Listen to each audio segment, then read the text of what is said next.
Hi friends, very good morning to all. Last class la நம்ம இந்த Cartesian rearrangement வந்து பார்த்துட்டு வரோம்.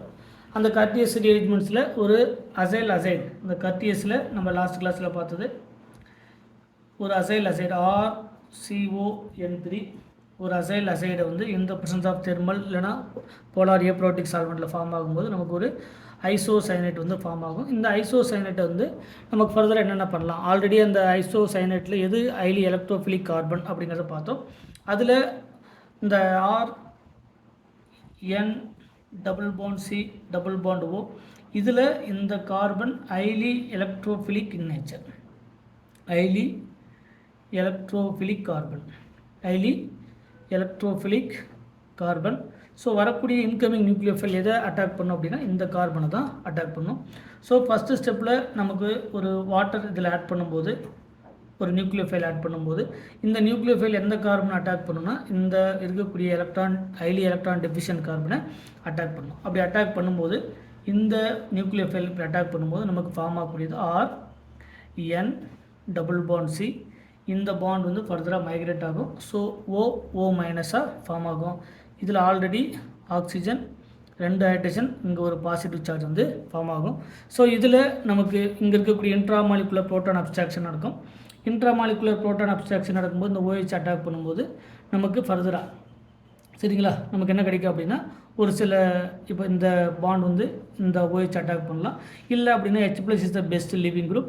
இந்த H+ வெளியே போகும்போது நமக்கு இந்த OH வந்து ஃபர்தராக இப்படி கிடைக்கும்.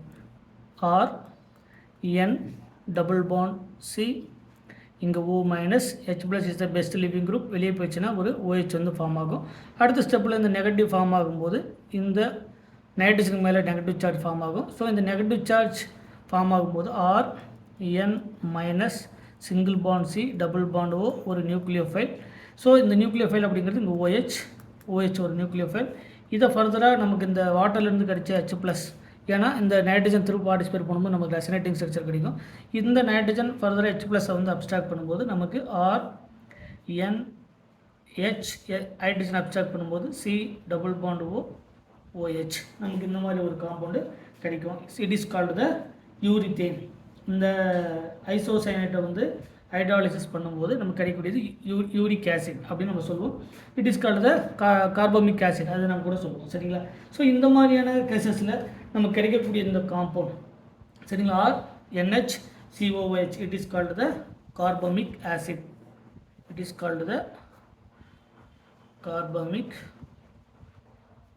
ஆசிட். சரிங்களா? இப்போ இதில் ஃபஸ்ட்டு ஸ்டெப்பில் நமக்கு இந்த மாதிரி கிடைச்சது. இதே கேசஸில் நம்ம திரும்ப என்ன பண்ண முடியும் அப்படின்னு பார்த்தீங்கன்னா இந்த காம்பவுண்டை ஃபர்தராக நம்ம டீகார்பாக்சிலேஷன் பண்ணும்போது, அதாவது ஹைட்ராலிசிஸ் பண்ணும்போது இந்த கார்பமிக் ஆசிடை வந்து நம்ம ஃபர்தராக என்ன பண்ணலாம், ஹைட்ராலிசிஸ் பண்ணும்போது H+ வித் OH மைனஸ், இதில் இருக்கக்கூடிய positive part and negative part இங்கே ஹைட்ரஜன் ஆட் பண்ணலாம், இங்கே நமக்கு ஃபர்தராக இருக்கக்கூடிய OH ஆட் பண்ணலாம். இந்த கார்பாக்சிலேஷனில் இருந்து நமக்கு டீகார்பாக்சிலேஷன் பண்ணோம்னா ஒரு amino plus carbon dioxide with H2 நமக்கு ஃபர்தராக வெளியே போயிடும். ஸோ நமக்கு form ஆகக்கூடியது RNH2.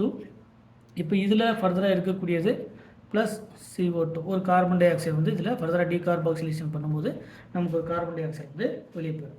Similar to the இந்த ஐசோசயனேட்டில் வந்து ஃபர்தராக என்ன பண்ணலாம், நம்ம ஒரு ஆல்கஹால் ஆட் பண்ணலாம். அப்படி ஆல்கஹால் ஆட் பண்ணும்போது first case number 1. Case number 2ல் வந்து பார்த்திங்கன்னா RN double bond C double bond O. இப்போ இதில் ஒரு ஆல்கஹால் நம்ம ஆட் பண்ணும்போது ஃபார் எக்ஸாம்பிளுக்கு ROH ஜென்ரலாக இதில் H+ ஆகும் OR மைனஸ் ஆகும் நம்ம ஆட் பண்ணலாம். இதில் ஆட் பண்ணும்போது நமக்கு ஃபர்தராக இங்கே நெகட்டிவ் சார்ஜ் வந்து இந்த கார்பன் அட்டாக் பண்ணும், இது O மைனஸாக மாறும். So RN double bond C இங்கே O மைனஸ், இங்கே OR வந்து நமக்கு கிடைக்கும். இது ஃபர்தராக நமக்கு டீகார்பாக்சிலேஷன், அதாவது நமக்கு ஃபர்தராக இந்த பாண்ட் மைக்ரேட் ஆகும்போது இந்த நைட்ரஜனுக்கு மேலே நெகட்டிவ் சார்ஜ் வந்து ஃபார்ம் ஆகும்.